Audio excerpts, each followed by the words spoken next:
All right, welcome everybody to another CNC Q A Podcast. Let me bring in my crew that's going to be helping me out tonight. Good evening, guys. Paul, Good evening. Ryan, how's everybody doing? We're doing pretty good. I'm trying to make sure one of these guys knows where all the buttons are in case my power gets knocked out tonight. So I am in the line of the so-called tropical storm warning thing.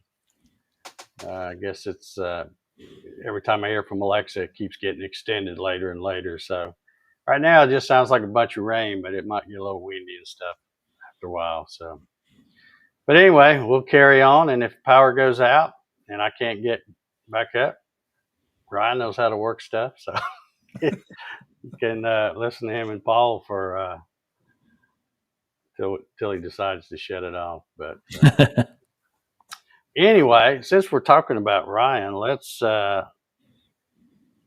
why don't you tell us about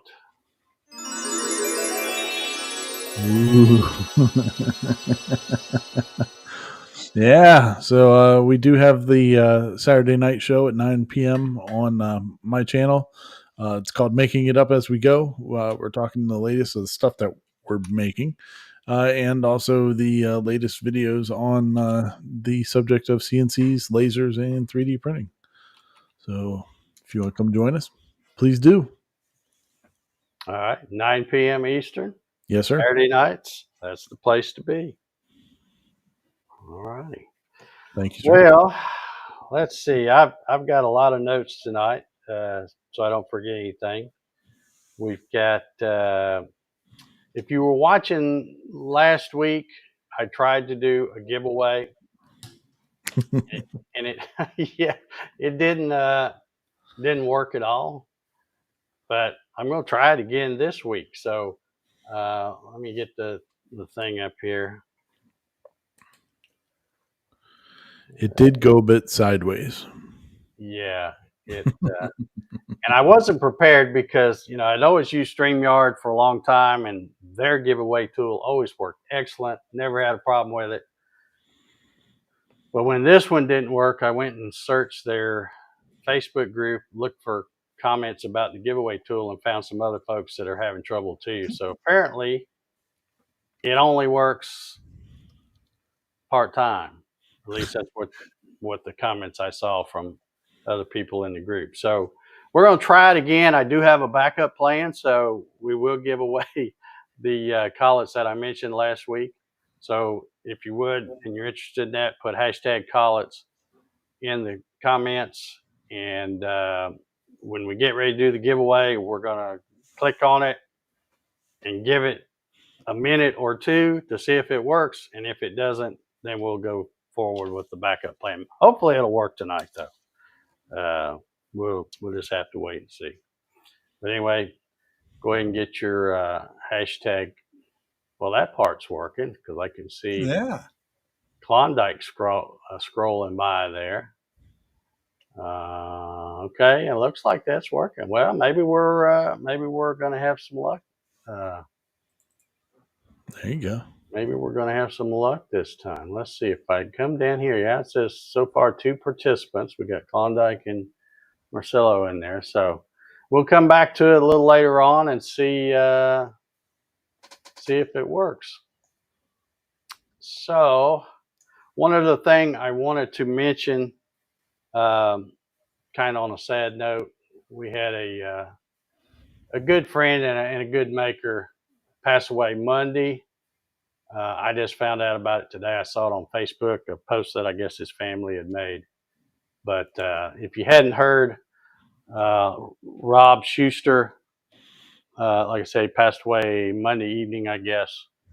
And he was just an all-around good guy. So yeah, only 60 years old, recently turned 60, and just gone too soon. That's all I can say.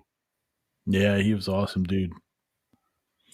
If you haven't, I assume his YouTube channel's still up. If you want to see some awesome drum making, go to his channel. He called it Rob Schuster Sidewinder Drums. So go check it out and you'll know what I'm talking about. Okay, tonight I am going to be talking about let me do one more thing before I get started. Let me come over here. Paul and Ryan are both going to be watching the chat for me.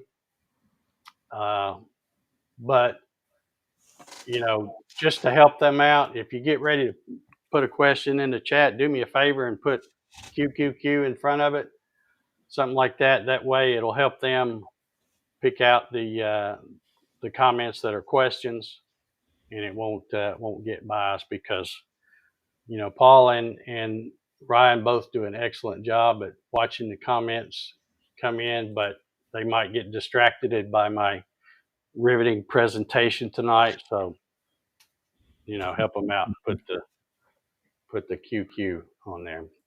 Yeah. And if we answer in the chat, we'll either put Paul or Ryan or RB or PC or something because it shows up as Dave's name. Yeah, that's no different than the way StreamYard did it. It's it shows up as me. I don't know. Maybe there's a way for them to do that. I don't know, but nobody seemed to figure it out, I guess. Yeah. But anyway, we are going to be talking tonight about something I saw in the NymoLabs Facebook group. And since I am talking about the NymoLabs Facebook group right quick, let me just show you. If you want to join that, you can click on that QR code thing, and that'll take you right to the Facebook group. They have a small but growing Facebook group called NymoLabs CNC User Group. So if you want to find out more about NymoLabs machines and stuff, or just CNC stuff in general, go check that out. But let's see, this is what we're going to be talking about tonight. This is what I saw in their Facebook group. I think it was Michael from NymoLabs posted that. So we're going to be talking about the workflow of a typical CNC job. So I thought when I saw this, I thought, well, this is kind of a good little flow chart here. I don't know that I've ever really talked about this much, but this is a good example of how most people do things. And we're going to kind of go through there. So you see the first item on there is the CAD, which back in the old days, that used to stand for computer aided drafting. And then it kind of became computer aided drawing. But I think now if you ask most people, they would say it's computer aided design, which is probably a more up-to-date term to use for that. But anyway, it basically means a computer program that you use to draw your design. So I use this stuff, VCarve Pro. Been using it for, I don't know, close to 20 years, I guess. But it is kind of what I guess you'd consider a CAD CAM program, because it does have the CAM part as well, which stands for computer aided manufacturing. So programs like this, the VCarve, Aspire, Fusion 360, SolidWorks, all kinds of programs that if you draw and can do the CAM part, which is applying tool paths and stuff like that, that would be considered a CAD CAM package. So I'm going to come over here. We're just going to kind of follow along, and I'll keep referring back to this. We're going to start off, right here it says vector files. So that's what you need to create for a CNC machine to run. So let me just start off here with a new file. Let's see, 12 by 12 by 3/4. That'll be good. Zero position. I'm going to do machine bed. For this one, I'm going to set the zero datum, the XY datum in the center. And we'll leave it at inches. I think that'll be all right. So I'm just going to click that, and I'm just going to real quickly here just kind of draw some kind of a widget. Let's see, where am I at here? Let's make this 10 by 10, I guess.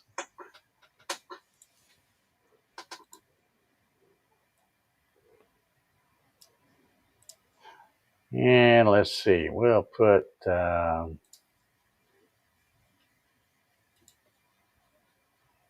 oops, I always do that. Let's make this, no, we'll go 1/2 inch, I guess. And I'm going to move that down.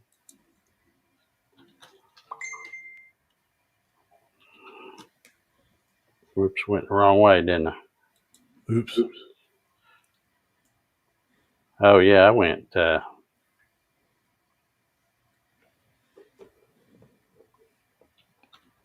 we go.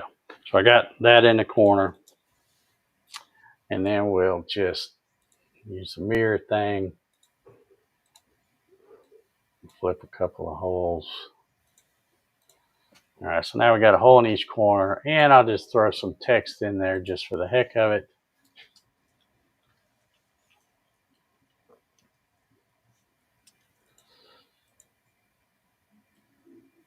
And well, I'll center it this way. There we go. All right, so there's our little test widget. So we've now got vector files. And now you could really consider all this part on this side in this VCarve Pro. That would all be the CAD function. All the drawing tools are on this side. Now, if you want to go to put the tool pass on it or start doing the CAM portion of this, you can switch to go to this side, and then you can set up your tools. Hey, Dave, if I could, before you go too much further, you want to make sure that you save the CAD file separate from the CAM file. You are a step ahead of me, Mr. Oh. Paul. I have that on my list here. But yeah, I'm going to show that here in just a minute, because that's one of the things that usually get people. I'll keep my mouth shut and go back to my job of watching the chat. No, that's fine. That's fine. But because I might have forgotten it if I hadn't wrote it in my notes. I've got about a sheet and a half of notes here that I have to write stuff down or I'll forget it. But yeah, I'm going to show that here in just a second, because that's an excellent point, because a lot of people, after they come over here and put the tool pass on it and they click this save to create the G code, they think they're done. And then they go to exit out of this. And when it says, do you want to save? And they go, oh, no, I've already saved. So they click no. And then next time they come back and want to do something with the design, it's not there because they never saved it. So we're gonna go through and show that again. But yeah, thanks for bringing that up. We'll mention it twice because it's just that dadgum important, by golly. All right, so I'm gonna do a V-carve with this, and by default, I think I've got my 60-degree 3/8 diameter Jenny on there. So we'll see. Okay, yeah, that's not going too far down, so we're good there. Okay, now I'm going to come up here and get these holes. Now, if you had a 1/2 inch bit or something, you could put that in and do this. But what I like to do is as few tool changes as possible. And since I'm already going to have to use a V-groove bit to do the widget, I'm going to just try to use the same tool to do these holes. So what I'm going to do is use the pocket command. I've got the 1/8 inch end mill, and I know you're saying, well, it's a 1/2 inch hole. but I don't care. It'll still knock it out plenty quick enough. So we'll do that. Let's see, did I have the depth set on that? No, I didn't. So let's go the full depth on that. Okay, so now if I preview it, there's that much. And then I'll come back over here and we'll select the profile tool path. And again, I'm going to use that same 1/8 inch end mill just so I don't have one tool change there. And we'll set this to that. And I'm not even going to put tabs of any kind on here just for this little thing. But there we go. So now we've got 2 steps of this little chart here done. We've got the CAD, we've got our vector files done, which is the 2 or the 3D design, depending on what you're doing there. And the CAM tool, we've now done that by adding the tool paths to that vector, those vector files. And now we got to come up here with a G-code thing because the machine runs on G-code, so we've got to figure out how to get it to G-code. Now, as far as post processors, if I come over here to the Vectric, I have mine set up to use this basic Gerbil. And you can see I have it set up the way they have VCarve now. You can set it up per machine. But then if I drop it down, there's the inch one, there's the millimeters, and then there's this one, the G-code wrap, which is if I'm doing a rotary. So normally there's a big long list, but if you put these in a special My Post Processors, then you don't have to look through that whole list. You can just get the ones that you've saved kind of as your favorites. So I'm going to use that one for this, and we'll see it. We'll put this over here. We'll just leave it like that, VCarve 1. And then this next one, like I said, we can combine those. Now notice if I leave that other tool clicked, it won't let me do it because it knows that's a different tool. So I'll undo that one. These are both the same tool. So we'll click this and we'll have VCarve 1 and Pocket 1. And that will be all we need for this little test widget here. Now, getting back to what Paul was saying, here's where a lot of people make the mistake. If they come up here and they go to exit out of this, it'll come up and say file change. You've made files to the new. Do you want to save your changes? And a lot of people, when they're first starting out, they'll go, well, what was this? I just saved it. So no, I don't need to save it again. And they'll click no. But what this does is this saves the design file, and this just saves the G-code file. So like Paul said, it's important to click save on both of these.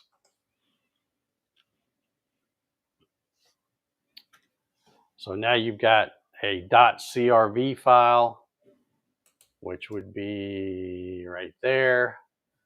And then you have your G-code files, which are over here. All right, so now we've got that out of the way.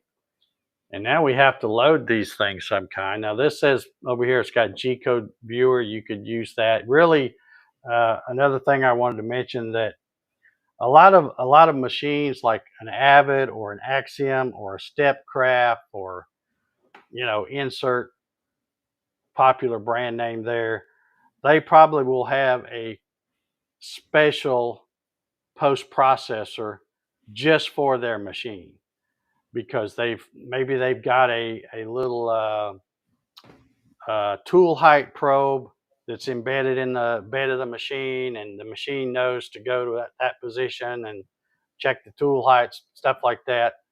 So if it's something like that, you always want to use the post processor that was created by your manufacturer of your machine. Now, in a lot of the Gerbil-based machines, like the NymoLabs and the SainSmarts and the Fox Aliens and the Eurohomes and all those that are Gerbil-based, they're all run on the Arduino, with Gerbil. So you can use just that basic Gerbil thing and it'll work with any of them. And some of the post processors, like my Avid CNC over here,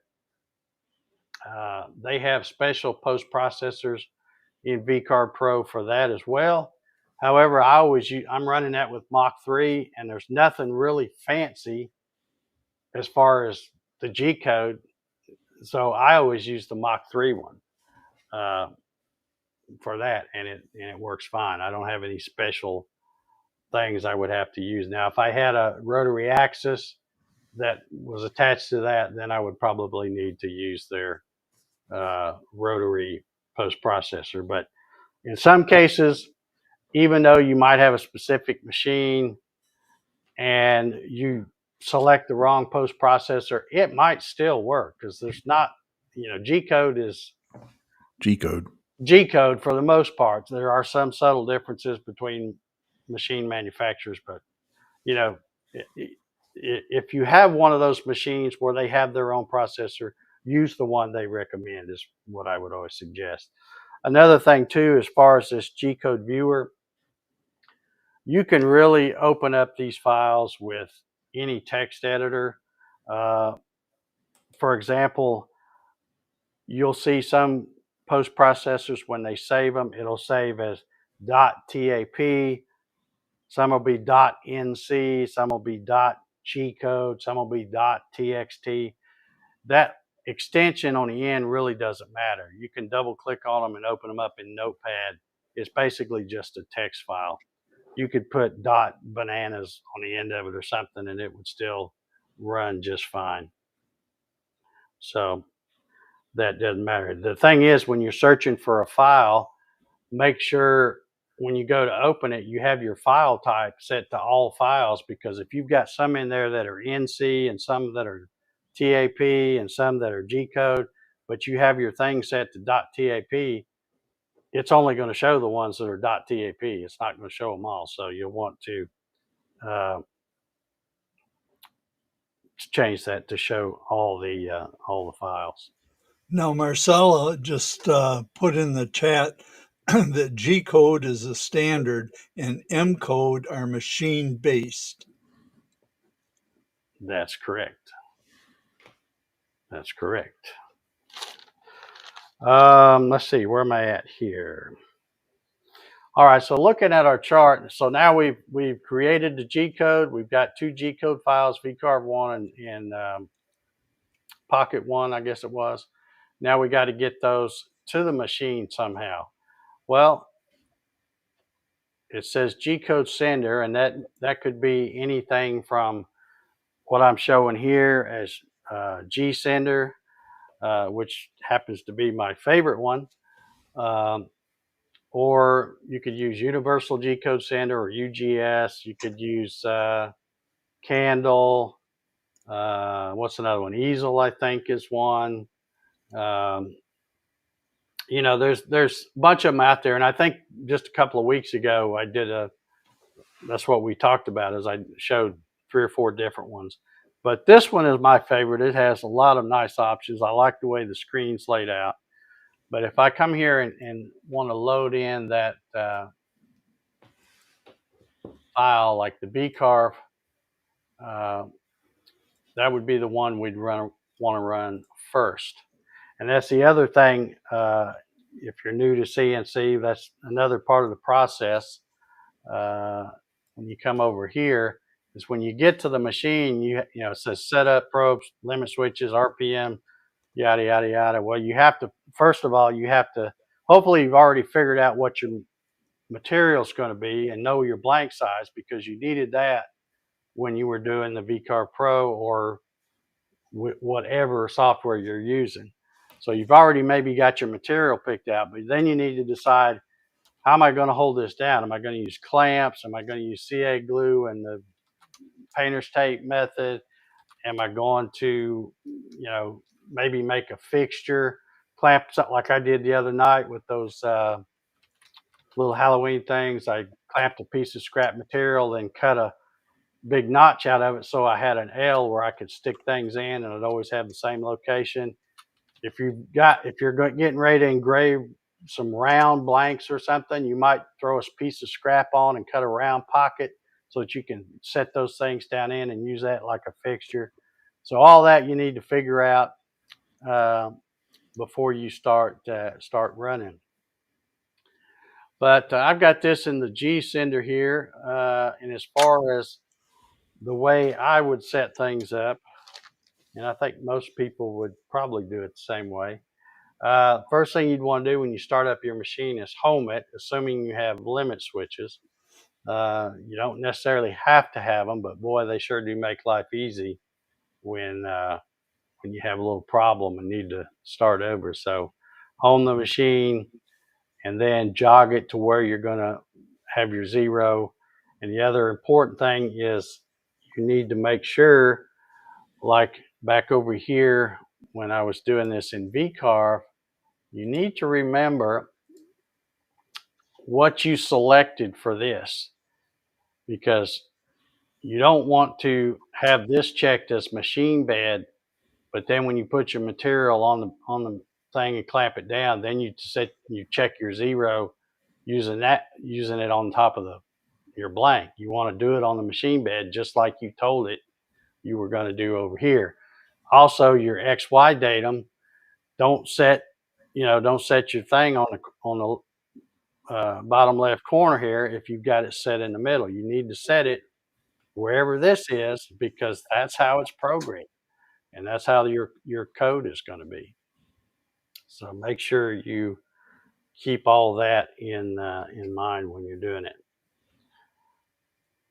So okay, so we've got our widget. Now we'd have to put our 60-degree V-bit in, and I've even got this set up. Let me go ahead and home this. You might be able to hear the machine in the back, I think. Let's see if I can make this work. There we go. So we're going to home that machine.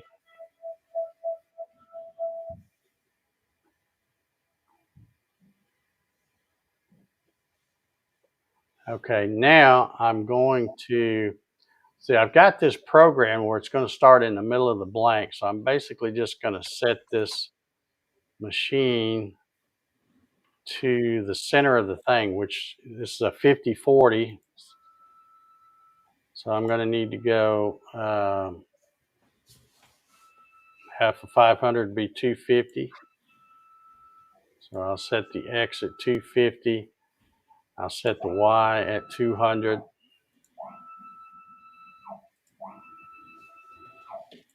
And again, I'm just doing it here with the software, but you could do it with the pendant or however you wanted to move it. And just for giggles, we'll move the Z down a little bit.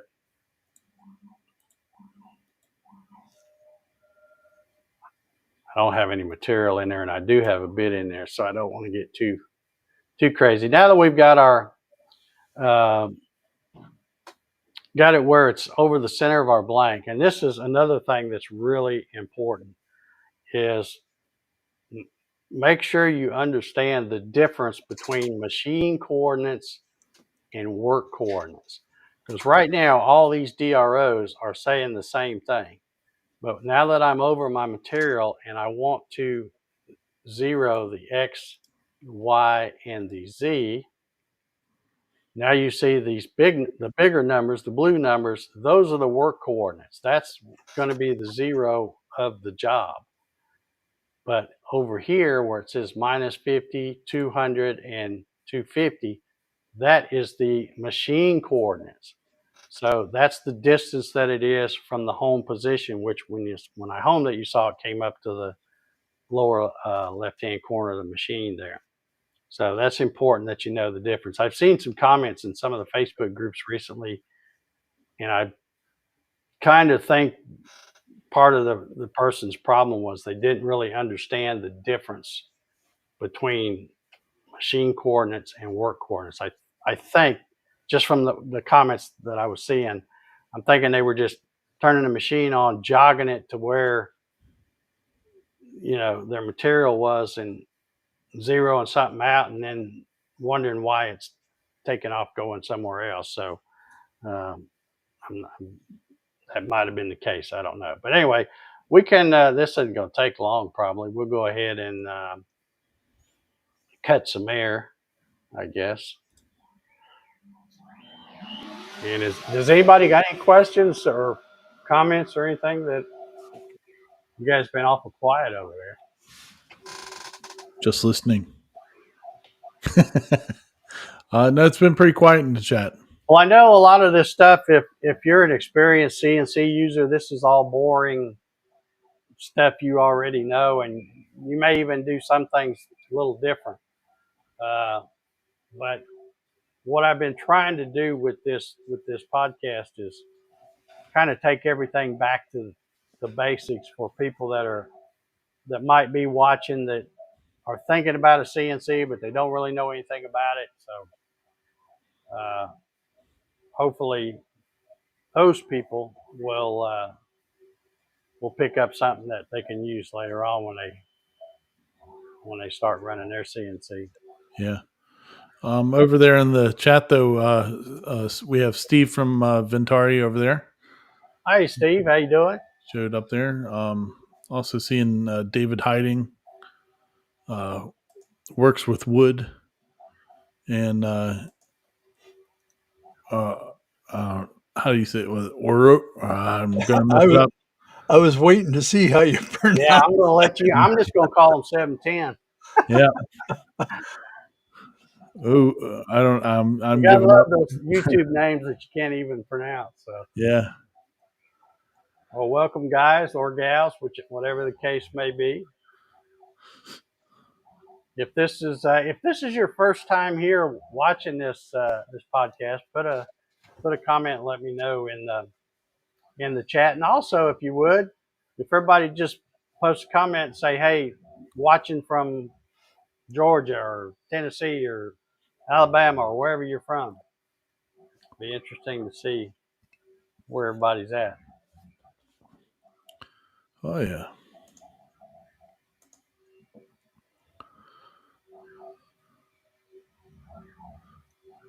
She's just over there humming along. Yeah, it's really quiet too when you're just cutting air. Yeah.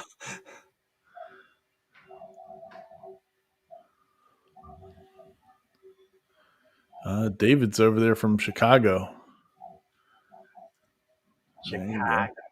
Chicago. Oh, and Sean. Sean's. And Bubba Hogue is down there in Alabama. All right. Hey, Bubba. Thanks for stopping by. Roll Tide for Bubba. If you ever get any extra tickets, let Dave know. Yeah. My favorite seat to watch a football game these days is right in there on the recliner. Yeah, I hear you. If there was ever a name that you could say, where's this guy from without knowing, it's Bubba. Okay, that actually took a little longer than I thought. I guess it's because I made it pretty big. So it's 3 minutes, 16 seconds to do that. So now after doing that, you would load in. Oops. What am I doing? Click the wrong button. Let's go back here. The Australian Bug Detection Group doesn't take a lot of detection to find flies over in Australia.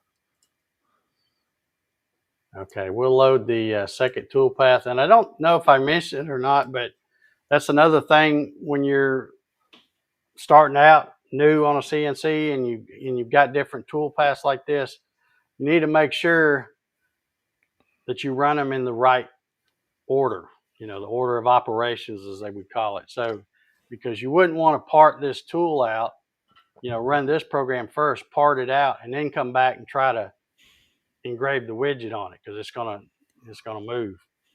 So you always need to think about, and a lot of times, sometimes you just the way it works out, you have to put a tool in, say a 1/4 inch end mill or something, run something and then come back and do some other stuff with other tools and then put it back in to do the profile cut. So you don't always get to run them all at once, or at least, you just have to be smart about, you don't want to do the profile cut until the very last thing, because it will move. All right, let's see. Melbourne, Australia. All right. Let's see. We'll go ahead and run this one too. Did I get it back? Yeah, it looks like I did. So we'll hit this one. JR's out there too. Hey, JR. Thanks for stopping by. Okay. All right. So he goes by Oro. All right. I can get that. Looking to get one of these NymoLabs intended for aluminum and mainly brass. Okay. It says, "Will y'all do some aluminum work in the future?" I certainly can. I have some aluminum around. I've got some half-inch. I think I got half, 3/8, and 1/4 inch aluminum here. So I probably need to get me a good Cody bit, a Jenny bit, and we'll do that one night. When you get ready to buy, get a hold of Dave because he's got a code.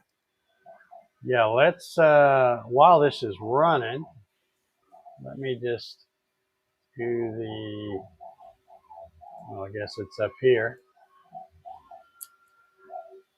Now, obviously, that's not a link that you can click on in that banner, but there is that same link down below in the description. So if you're interested in checking out a NymoLabs machine or pendant or their new 7-inch offline controller or anything, you can get 10% off your total purchase when you purchase it from the NymoLabs website using that link. And like I said, that link is down in the description.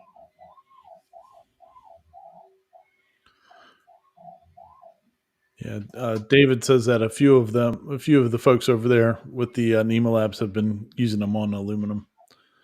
Yeah, I've seen, David, I've watched, I think you've had a couple of videos, maybe 2 or 3 of them. I think there was at least 2 of them here lately that I've seen. And there's another fella that I can't recall his name that's in the NymoLabs Facebook group, and he's posted some videos of doing the aluminum. Yeah. Or aluminium if you're from across the pond. He's also reminding you to get the O flute. Yeah.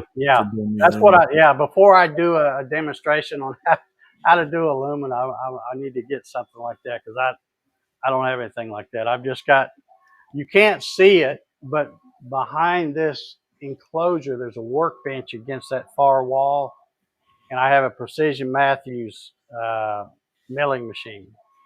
So I do have lots of tooling for that, but nothing that would really work well with a CNC. I need to get one of those O flutes. And speaking of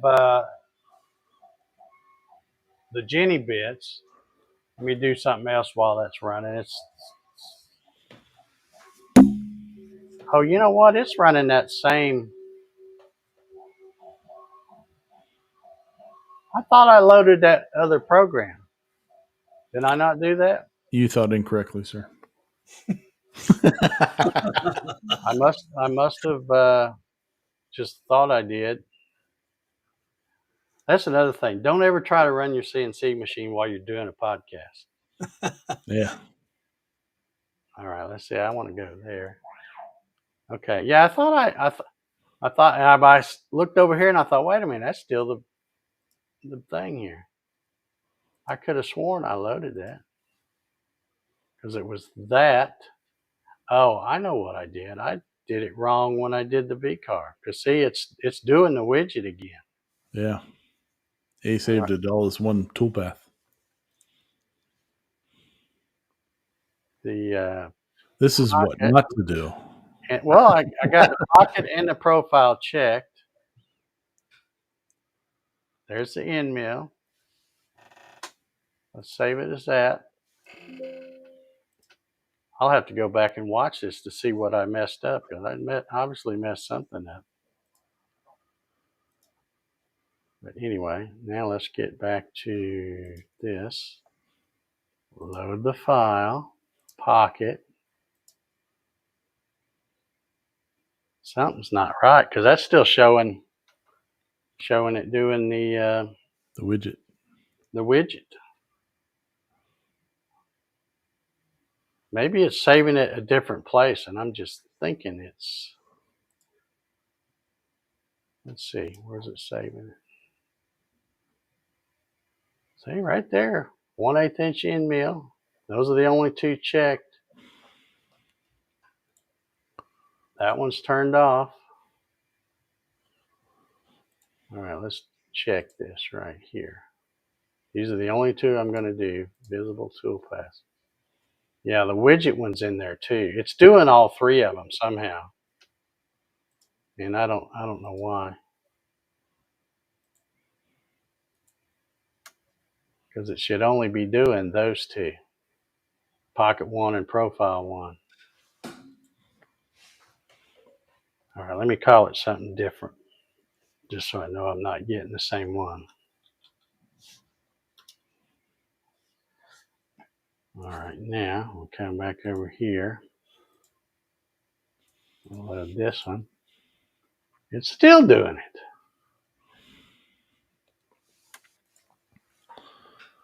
I don't understand what's going on here. Anybody catch it? Nope. See, it says the previous run was the VCarve 1, which is correct. That's what it should have been.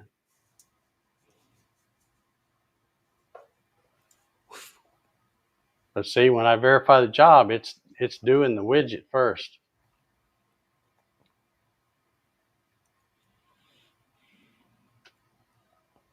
Now it's just doing it all. And I don't know why it's doing the widget. What's wrong with my VCarve here?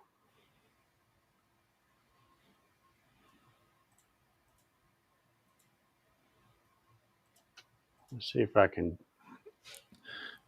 If I've ever done anything other than open up the program, I would help you. Well, this is crazy. I'm. If anybody saw, because y'all been watching, if you saw what I did that can explain that, let me know. Because Michael's saying it's possible you had the vector selected in the 2D view that you didn't want carved. Okay, so I just saved that as profile, so it should be okay. Now that was right. That's doing just the profile. But now let me come back, and I want to do. See, every time I highlight, oh, you know what? I think I know what's wrong. Yep.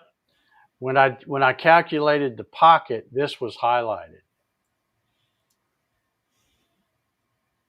Because I remember now, because I went like this to highlight those holes, and I highlighted widget too. Okay, well, that makes perfect sense. So at least we figured it out and know, because I should have done that, calculate the pocket. This is what happens when you go distracted CNC. Yeah, see, you ever do a podcast while trying to operate your CNC? Okay, so now we're good. So if I save this like this, just those two. Yeah, I just had that one highlighted. So now if we come back over here, load the file, pocket, boom, shakalaka right there. Okay, now let's, we'll hit this again. And I was about to talk about something while that was running, or show something, I think. I don't remember what it was now.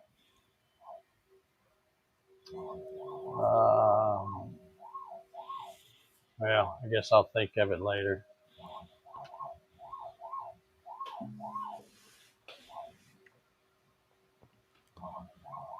Oh, I know what it was. It was this right here I was going to show. I mentioned we're going to give away the collets tonight that I tried to give away last night. So let me hit that giveaway thing again. Put in hashtag collets in the chat there. We got a few folks doing it here so far. Let's see how many we got. Okay, we got 10 participants so far. So if you haven't already put that in there, put hashtag college. It looks like this thing might work this time. We're gonna try it. And once I do it tonight, if I can feel confident that this giveaway tool is going to work like it's supposed to work, I'm going to start doing a giveaway on these beauties. This is Nice. the original Jenny bit by Cadence Manufacturing and Design, my good friend Cody Elkins. And the way it'll work is Cody is such a great guy. He sponsored so many of my live streams that I used to do. He's given away so many bits, probably 70 or 80, that when I contacted him this time, I said, look, I'm not asking you to sponsor. I just want to make sure I understand that if I give away one of your bits and I get the person's mailing address, I'll buy it and then you ship it to them instead of to me. So I just want to make sure he knew that if it's got a weird address on it coming from me, that's where I want it to go. So if we can confirm that the giveaway tool is working correctly and I feel confident about it, then we will. Is this just within the U.S. or? Yeah, probably will be just to start with. We got to get, we've had a little bit better crowd in here tonight than we have in past shows. You know, if we could get the viewership built up to where we got a good crowd in here, then I don't have a problem with doing them wherever. But, you know, these kind of shows are fun to do, but you don't make any money. There's no, you know, it's not like anybody's paying me big bucks to try to do these shows. So Nope. it's all strictly for entertainment value only. So, but we're slowly growing. It takes a while to build it up. It almost, like when I watch that, it almost looks like it's about to hit that clamp, though. Yeah, it's really close. It looks like it anyway. That when it was on that other one in the front, that one, yeah, it's going around the perimeter now. Yeah, whoa, that looks really close. It's not as close as it looks. The camera makes it look like it's closer, but I was watching and I thought, oh, nuts. And I turned around and I thought, oh, it's not really that close. It just looks like it on the thing here.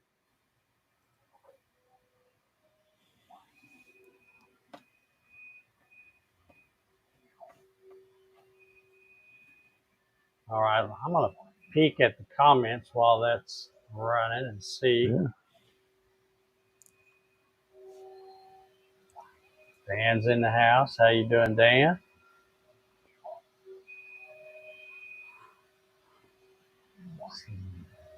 Michael's here. John Thompson's here. How you doing, John? Good to see you in here. Make sure I didn't select both toolpaths. Yeah. I'm surprised somebody didn't catch it as soon as I did it, because when I went to draw a box around the circles I didn't even think about, I was enclosing the widget text too. So We were just trusting the process. yeah.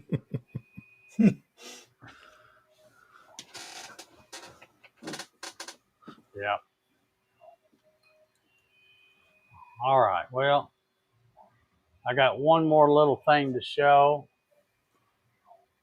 We're at about 54 minutes here.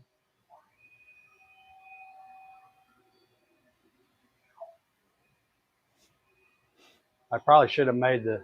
Ooh, that does look close there, doesn't it?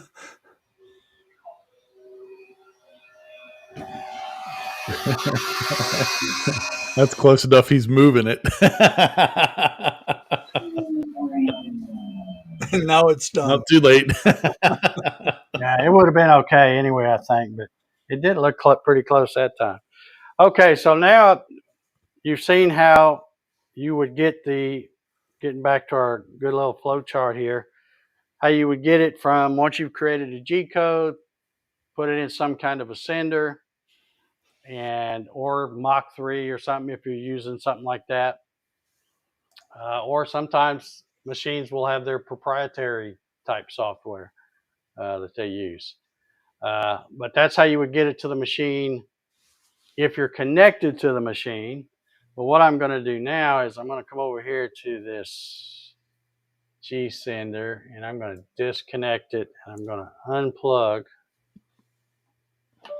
this right here. And let's see if I can, let's see if I can do this. Okay, we're going to go to that camera. Well, let me go to the other one. We're going to come over here to this one. Let me back this up just a bit.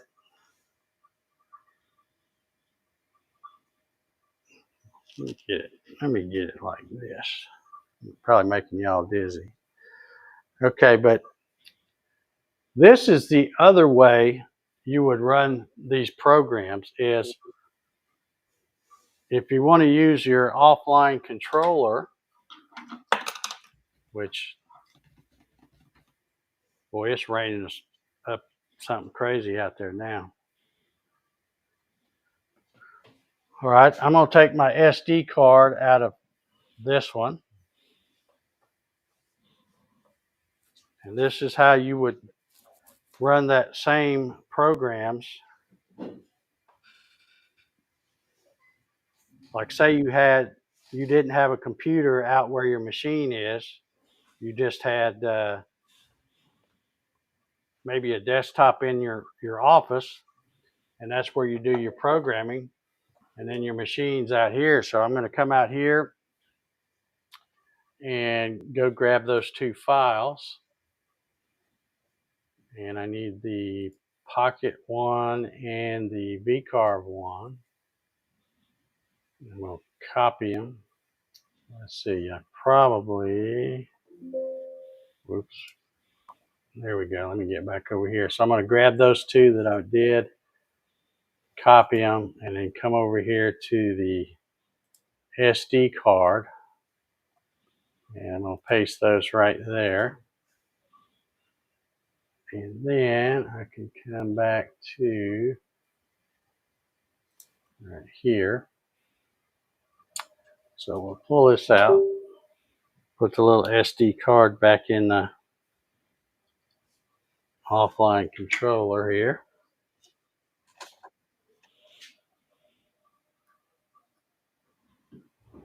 I can find this slot.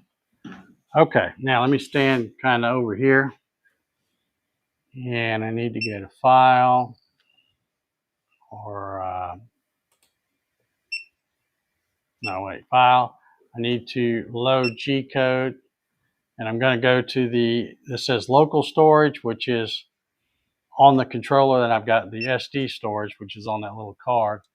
So I'm going to come find the two files.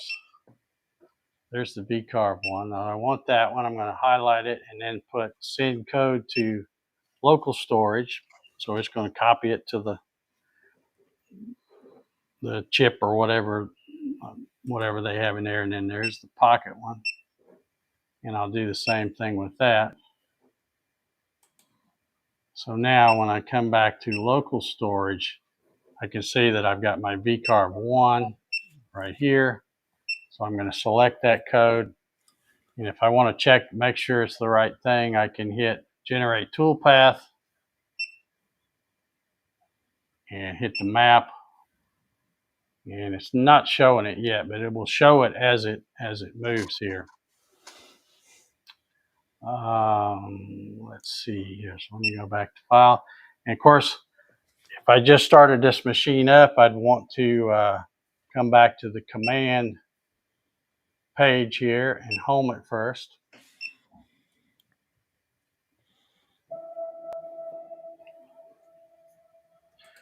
This little offline controller is really nice. I've actually set one up because I like to run a lot of stuff where the XY origins in the center of the material. So I've got a one of these little things set up here to where now you can see it's all zeros for the work coordinates and the machine coordinates because it's home. So it's all zeros. But if I hit this, it says G0, X300, Y200, Z minus 30, and it will automatically go to the center of the machine where I want it to go. Okay, so at this point, I would load my V-carve bit in, the little 60-degree Jenny, come back here to the file. I've got it loaded in, and I don't, yeah, let me move that clamp just to be sure. Because I have one of those bigger bits in there. It's not, it wouldn't even slow down going through that clamp if I hit it. So I've already made enough mistakes for tonight. I think I'm over my limit. All right, so we'll hit start here. Oh, I didn't have the Z down far enough for it to work like that. So let's unlock it and bring the Z a little bit farther down. And then I'll re-zero it right there. And I got to zero that and that. Okay, now we're all good. Now let's go back to file and hit the start.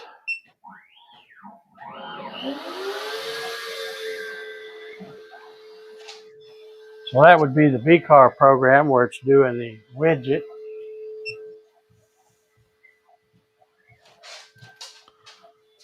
I don't know why that's, you can see the little crosshairs moving around, but you can't see the color. I'm wondering if it's because the vector is drawn in black and it's going up against a black screen. I don't know if that's the reason why or not, but you can't see it. You just see the crosshairs moving.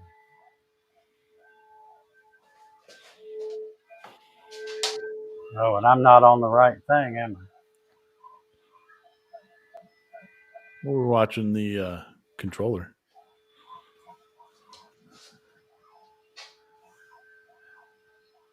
Oh, I keep hitting the wrong camera. Oh, I know what. I had it on the right thing. I'm just aimed the wrong way.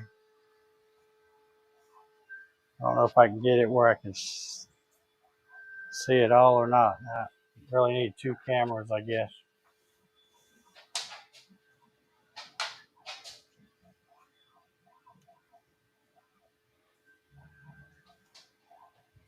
But anyway, this is probably one of my favorite things about these NymoLabs machines. Got this nice new 7-inch offline controller. So I like the fact that I can, sit in there in my office in the house if I want and program everything and then just bring it out here and put it on the SD card or come get the SD card and take it in there and put it on there.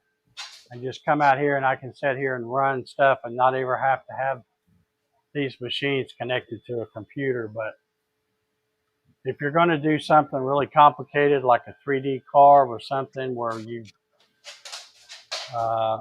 going to be on a long time and you're going to need to know your line number if something happens, it'd probably be better to use a G-code sender of some type, either UGS or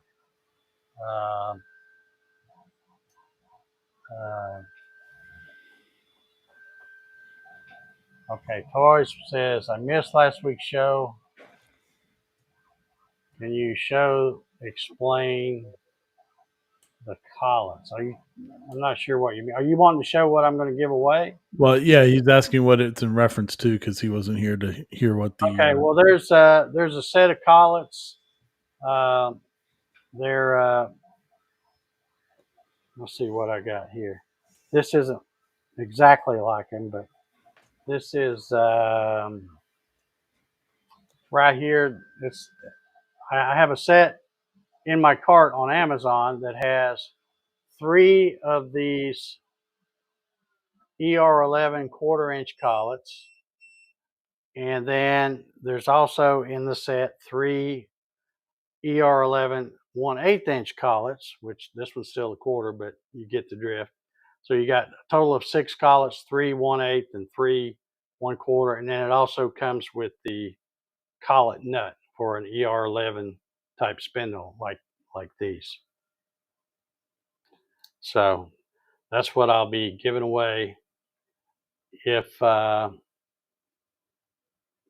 giveaway tool works, and it looks like it's going to work. I'm feeling pretty confident this time. We'll see. Okay, what are your thoughts on the NymoLabs spindle? What are the advantages over the router? Well, their spindle is water cooled, so like everybody always says, oh, it's a water cooled spindle. It's so much quieter, and I always say, yeah, it's quieter until it hits the material, and then all bets are off. I don't know that there are any quiet. I've had everything. I've got a air cooled spindle on my Avid. I've run routers of all different sizes, and I've had a water cooled spindle. And I can tell you, when they're cutting, there ain't that much difference as far as the noise. It's a little quieter when it lifts up and goes to move with a water cool because all you hear is that little bzzz. But when it hits the material, they're all loud. All right, so now that we finished this, we might as well set it up and run the other one. So now we would go back to File, hit, let me see what you're seeing. Well, that's probably as good a view as any right there. I would hit Load this, go back to my local storage. Now we'll do the pocket, which is going to do the holes. Let's see if this one shows up. Nope, that one doesn't show up either. I don't know why some of those other programs I've done that are a different extension show up. So I don't know. I'll have to investigate and find out if I change the color on VCar Pro to a different line color, maybe that will be the difference. I don't know. All right, so let's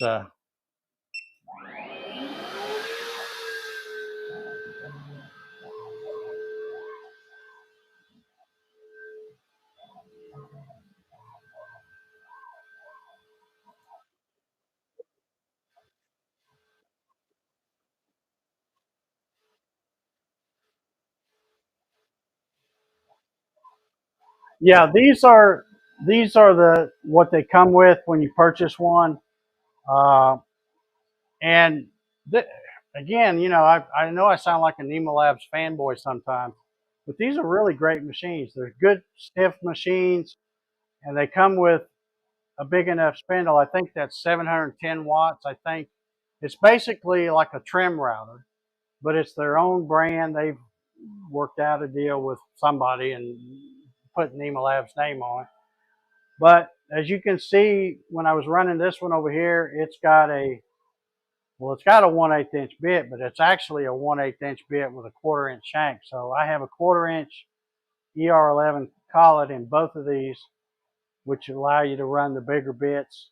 And in that one, that's I think I got a Downtown Jenny in that one right now. But it's finally a small machine that's good and sturdy, and you can actually do something at decent feed rates, and depth of cuts, and not take all day like some of those little dinky machines. This, to me, these are the real deal. Now, having said that, obviously they're not big machines, so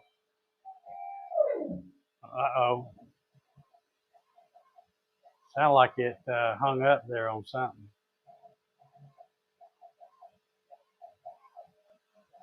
May have that rapid set too fast or something. But anyway, what I was saying is they are small machines. This one's 600 by 400 millimeters. That one's 500 by 400 millimeters. So if you've got limited space in your shop, but you want a machine that can do something, this would be right up your alley.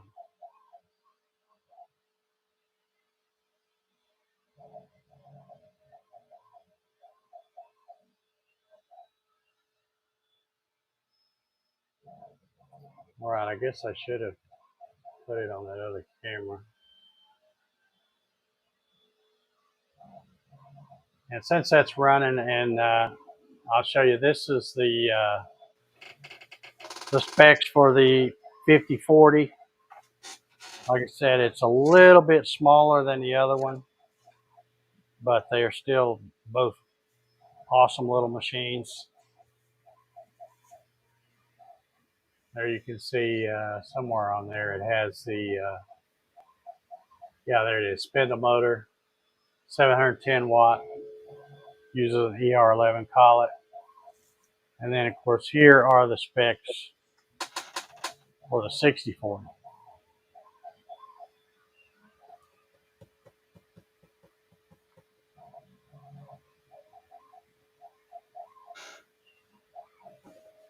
All right, I think it's starting the profile path now. I think I'm going to go ahead and, yeah, hanging up there somewhere.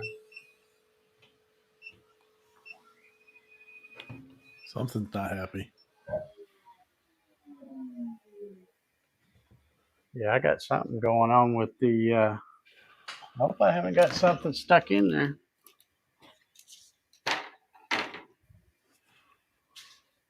Let's see. It doesn't look like it's racked. If it's making some noise like it's losing steps there, I don't know. Let's see if it will go back home.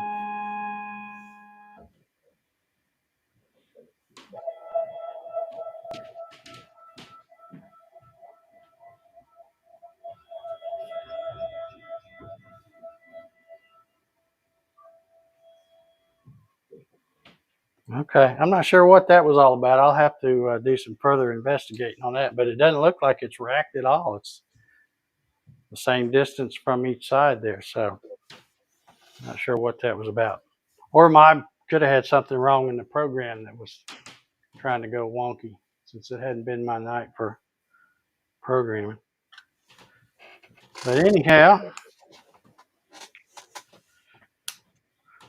we have any other comments or questions I need to look at before we go?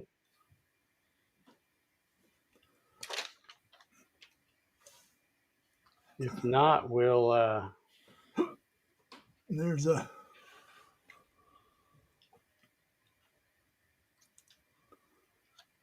okay.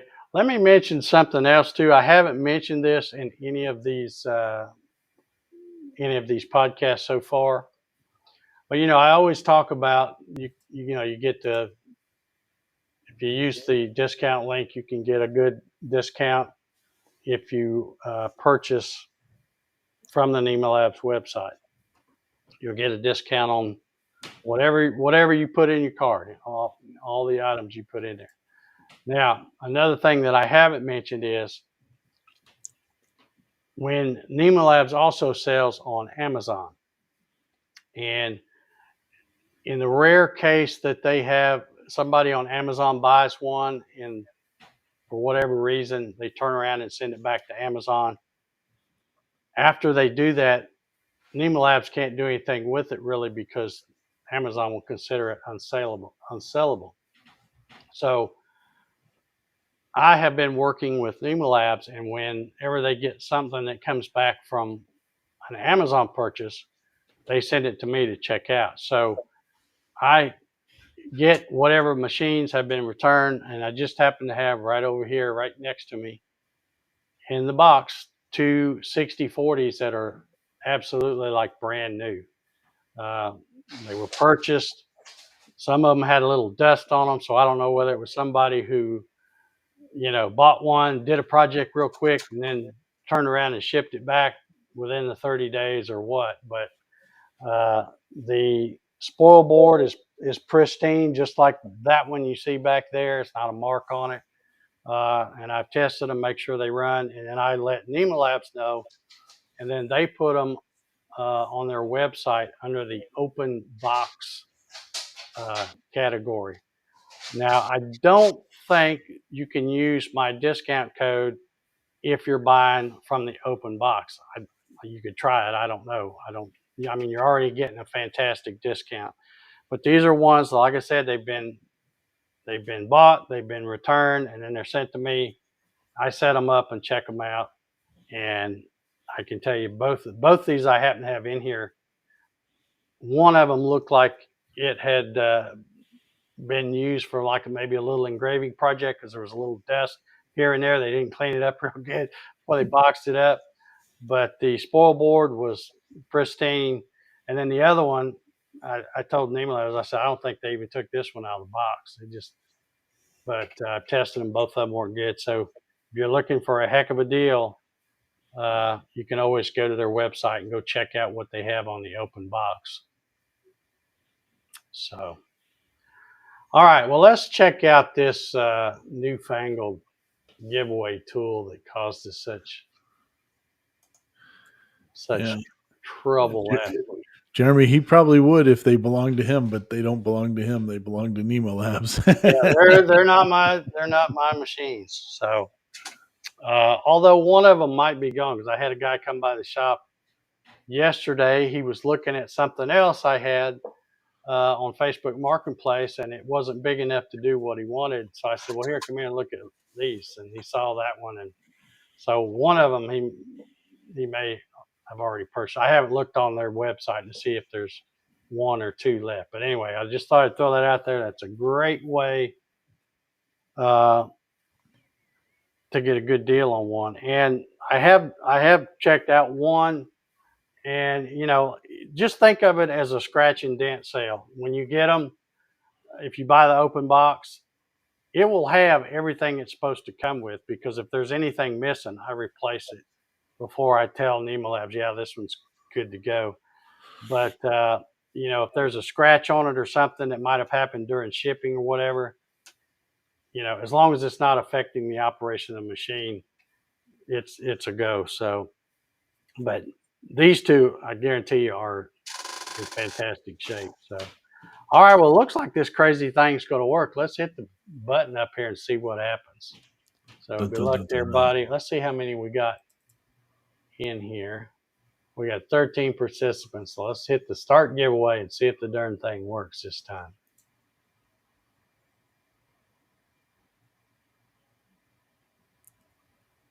Big Sean. Well, let's wait and see if it. I thought it was going to do something else. It looks like it just stopped when I did that.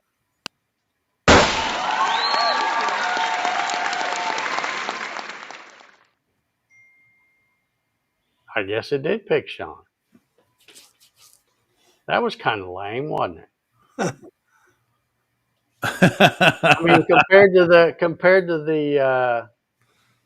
StreamYard one that I'm used to seeing, it had them where the things would all flash and then it would stop and pick, slowly stop and pick one. Of course, maybe I don't have the settings right. Maybe I need to tell it to spin more or something. But yeah, all right. Well, congratulations, Sean. It looks like it. Sean said spin it again. Spin it again. Okay. Well, we'll try it again. Let me try setting the spin duration. Let me try setting that a little longer and see. Because it didn't look like I wouldn't say it spun at all, unless that's what they were counting It was just going around and happened to pick that one. Yeah. So all right, I hit start again. Let's see what, probably won't work at all this time.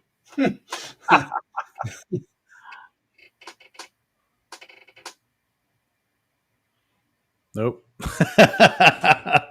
Page unresponsive. I just got a thing pop up. Yeah, it don't like that. All right, let me try going to something else. And I'll go back to it. That's all right. I got a backup plan. It's not all right, let's see if it's still showing 13 participants. I'll hit this button. Yeah, they definitely got some problems with that thing. And like I said, it's not that impressive to me anyway, the way it's working. And now it's not even going to work.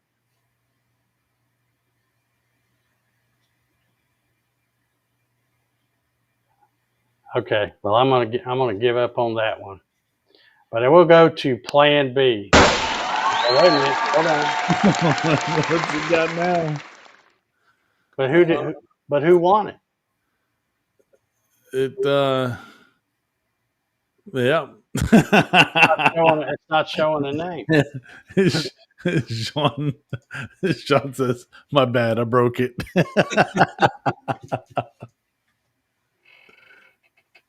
Yeah, this thing's not impressive at all. Hey, Mr. D.E. Hammer is out there. All righty. There Hey, he is. young Paul. Yep. All right, well, we're going to go to the backup plan, and I hate it, but it's going to require another entry into the comment thing. So whoever wants to play on this one, let's get back over here. Whoever wants to get a chance to win the Collets, put in the chat a number between 1 and 100. Just put one number in it. Don't put 15 of them because we're not going to play that. But put one number between 1 and 100 in the chat there. We'll give you all a minute to do that, and then we'll note where we're stopping at, and we'll see who's the closest. Now, what I'm going to do is I've got on the corner right here, I got a piece of paper with a number on it, and I got another one on that corner there. So when we get ready to stop, I'll let Ryan pick whether he wants the left one or the right one. So that way you know that I'm not influencing the final outcome at all. But whoever is closest to that number, but you got to be within 10. If nobody gets within 10, we'll roll it over and do it again next week. Because we don't have that many people going to play along anyway, I don't think. So we had 13 in that other thing. So maybe somebody can get within 10 of it.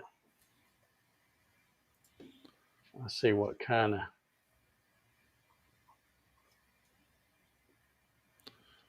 of. Troy says 60/40 open box 1400. Yeah, and it's regularly $17.99, so you're getting like $400 off. Let's see, we got a 78, a 56. Sean did 101. He can't follow directions, can he? Okay, a 36. Okay, we got a lot of good numbers in there, looks like.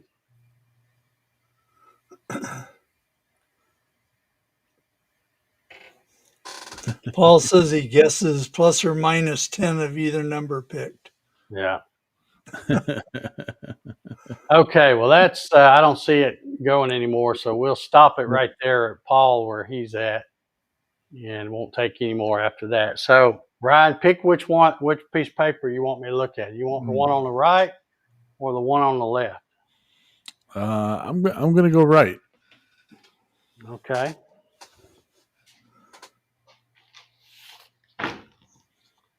So this one is, let's see here. Oop, that's wrong. Oh, my dog starts barking. I'll throw something at him. Oh, there it is. Trying to do the drum roll, but I hit the wrong button. All right, so the number is 37. Oh, we man, have 36. So, yeah, you got four eyes. Yeah. FPV was 36. Yeah, so I think he's going to be the closest, unless somebody nailed it. Nope. Nobody else nailed it. Not got close enough. Okay. Very cool.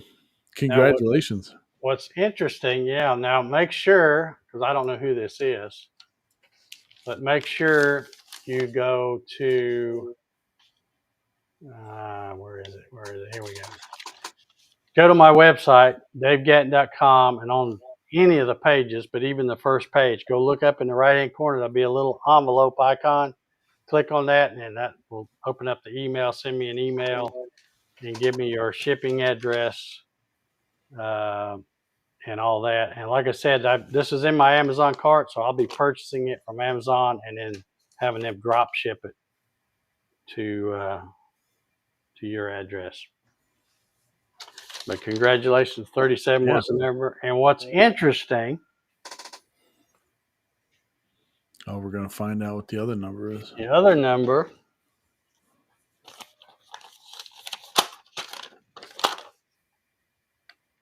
Oh, is and we had a 56. somebody guessed that exactly. So if Ryan had picked the left instead of the right, the other person would have won. Yeah, that would have been Oro. Yeah, so Oro had 56. all right. Wow. All right, so there we Sorry, managed Oro. to give that silly thing away. It looks like you got a one-shot deal with that giveaway tool. It'll work once and then hang up the rest. Because I know y'all couldn't see it, but I had a error pop up on my screen over here saying that it was unresponsive. So they still got a lot of work to do with that. But hopefully, if they can get that thing squared away, or if I can find another giveaway tool that works halfway decent that I can use with this this show, then I will start doing the Jenny bit things. Or we may do one next week anyway. I don't know. We'll see. Because I'll always come up with some kind of a plan B now that I know that that thing is near about worthless. So, all right. Well, I appreciate everybody hanging around tonight. I hope, like I said, I know this is probably more for the beginner folks, but maybe somebody got something out of it. Sorry, Oro. Yeah, he just wrong one. It was close, and I knew when I scrolled and I saw that, I'm going, I think that's one of the numbers I put on that other side. Pretty crazy. Pretty crazy. Yeah. All right. Well, I guess we're going to wrap this one up. Thank y'all for tuning in. Paul and Ryan, thank y'all for hanging out with me and watching the chat for me. My pleasure. And we'll try this again next week. If what's her name, Helene, if she don't blow me away. It's raining pretty good out there right now, but I don't know. It does sound like the wind's picking up a little bit. Well, we'll see. All right. Well, let me hit the magic button, see if I can figure out how to get us out of here. And until the next one, we'll see you later. See you. Bye, everybody.